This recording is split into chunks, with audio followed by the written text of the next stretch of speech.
Bom dia, meus irmãos, meus amigos aqui do nosso grupo Grãozinhos no Caminho, do nosso canal do YouTube. Sejam todos bem-vindos mais uma vez, mais uma quinta-feira, ao nosso pequeno estudo, a nossa leitura diária do Evangelho segundo o Espiritismo, do Livro dos Espíritos, nossos grãozinhos no caminho dessa quinta-feira. Pedindo aí desculpas pelo atraso na publicação, né? Eu publico bem cedo e hoje eu atrasei um pouquinho, eu cochilei até mais tarde, né? Tô de férias, né, gente? Vamos fazer um descansinho a mais, mas peço perdão a si mesmo, tá? E hoje nós vamos continuar aqui no capítulo 5 do Evangelho, Bem-aventurados os aflitos, causas anteriores das aflições. Vamos terminar esse item aqui, né? Entretanto, não seria preciso crer que todo sofrimento suportado nesse mundo seja necessariamente o indício de uma falta determinada. São frequentemente simples provas escolhidas pelo Espírito para acabar sua depuração e apressar seu adiantamento. Assim, a expiação serve sempre de prova, mas a prova não é sempre uma expiação. Mas provas ou expiações são sempre sinais de uma inferioridade relativa, porque o que é perfeito não tem mais necessidade de ser provado. Um espírito pode, pois, ter adquirido um certo grau de elevação, mas, querendo avançar ainda, solicita uma missão, uma tarefa a cumprir, da qual será tanto mais recompensado se sai vitorioso, quanto a luta tenha sido mais penosa. Tais são, mais especialmente, essas pessoas de instintos naturalmente bons, de alma elevada, de nobres sentimentos inatos, que parecem não ter trazido nada de mal de sua precedente existência e que suportam com uma resignação toda cristã as maiores dores, pedindo a Deus para suportar sem lamentações. Podem-se, ao contrário, considerar como expiações as aflições que excitam as queixas e compelem o homem à revolta contra Deus. O sofrimento que não excita lamentações pode, sem dúvida, ser uma expiação, mas é o indício de que ele foi antes escolhido voluntariamente do que imposto, e a prova de uma forte resolução, o que é um sinal de progresso. Os espíritos não podem aspirar à felicidade perfeita senão quando são puros. Toda mancha lhes interdita a entrada nos mundos felizes. Tais são os passageiros de um navio atingido pela peste, aos quais a entrada de uma cidade é interditada até que estejam purificados. É nas suas diversas existências corporais que os espíritos se despojam pouco a pouco de suas imperfeições. As provas da vida adiantam quando bem suportadas. Como expiações, elas apagam as faltas e purificam. É o remédio que limpa a chaga e cura o enfermo. Quanto mais grave é o mal, mais o remédio deve ser forte. Aquele, pois, que sofre muito, deve dizer-se que tem muito a expiar e se regozijar de ser logo curado. Depende dele, pela sua resignação, tornar esse sofrimento proveitoso e de não perder-lhe os frutos pelas lamentações, sem o que estaria por recomeçar. Eu havia dito antes, né, gente, que todo sofrimento nosso aqui é por conta de uma falta que a gente teve numa reencarnação passada, né? É causa nossa, né? É nós que provocamos, né? Nós que provocamos esse efeito. Mas não. Hoje os espíritos aqui no item 9 já nos falaram que podem ser provas escolhidas pelo espírito, né? Às vezes, gente, o espírito não tem necessidade mais de retornar à Terra, de reencarnar mais.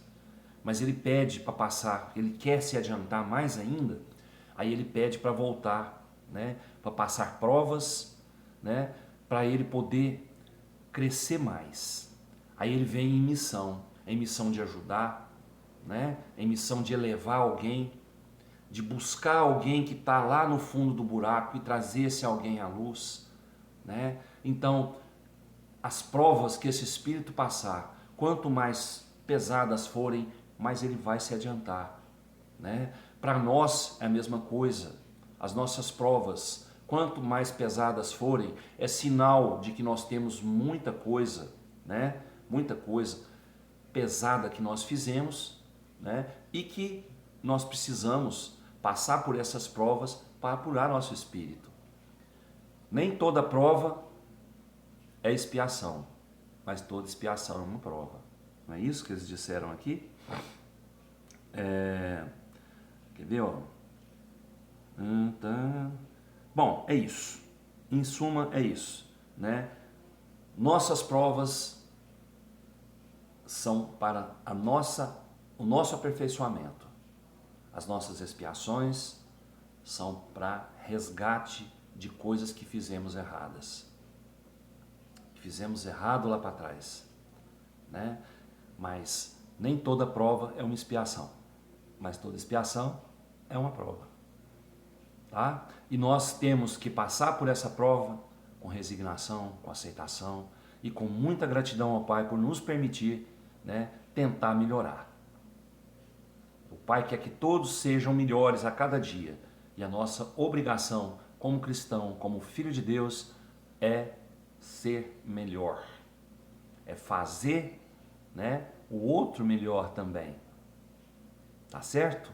Então vamos aí procurando a cada nova existência nossa, né, passar por nossas provas sem lamentação e vamos saber escolher nossas provas na próxima vez que nós viermos para cá, né, para que essas provas possam frutificar, né, em melhora do nosso espírito. Tá bom? O Livro dos Espíritos traz para a gente hoje a questão 927. O supérfluo certamente não é indispensável à felicidade, mas não se dá o mesmo com o necessário. Ora, a infelicidade daqueles que estão privados do necessário não é real. O homem não é verdadeiramente infeliz, senão quando sofre a falta do que é necessário à vida e à saúde do corpo. Pode ser que essa privação seja por sua culpa, e nesse caso não deve imputá-la senão a si próprio.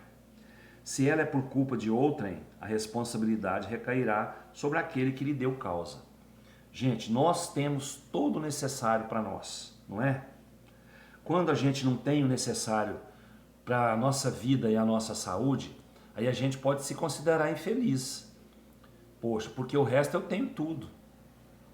Eu tenho tudo, né? Agora, se eu não tenho o necessário à minha vida, tipo assim, uma alimentação, uma casa para morar, né? Ou pela minha saúde, né? Eu não tenho condições de comprar um remédio, de fazer um tratamento que eu preciso, aí sim eu posso me considerar infeliz. Mas eu não tenho que reclamar por essa infelicidade, né? Porque como a gente sabe, às vezes, né, foram provas, são expiações nossas, melhor dizendo, são expiações nossas, que a gente está expiando aqui alguma coisa que a gente fez de errado nesse sentido numa vida passada, né? E é uma prova também, é uma prova, porque a gente está passando uma necessidade, é uma prova para a gente, né? E a gente, quando passa com resignação, com aceitação, a gente está conseguindo o mérito dessa prova, vencer essa prova e ter a nossa recompensa, né? Crescer com isso, tá bom? Então, o necessário, gente, nós temos. E nós temos que ser felizes com o que nós temos de necessário para nós. Infelizes seríamos se nós não tivéssemos, né, o necessário à nossa vida e à nossa saúde, como diz o livro. Mas graças a Deus, Deus provém tudo o que é necessário a nós. Se nós não temos algo que nós necessitamos, às vezes vamos fazer um exame de consciência, às vezes somos nós mesmos que estamos provocando isso. Tá bom? Desejo a todos aí uma ótima quinta-feira, com muita paz, com muita luz, com muita saúde, para que a gente possa ter um novo dia, uma sexta-feira abençoada também. Fiquem todos com Deus e até amanhã, se Ele quiser, e eu tenho certeza que Ele quer. Beijo no coração, pessoal.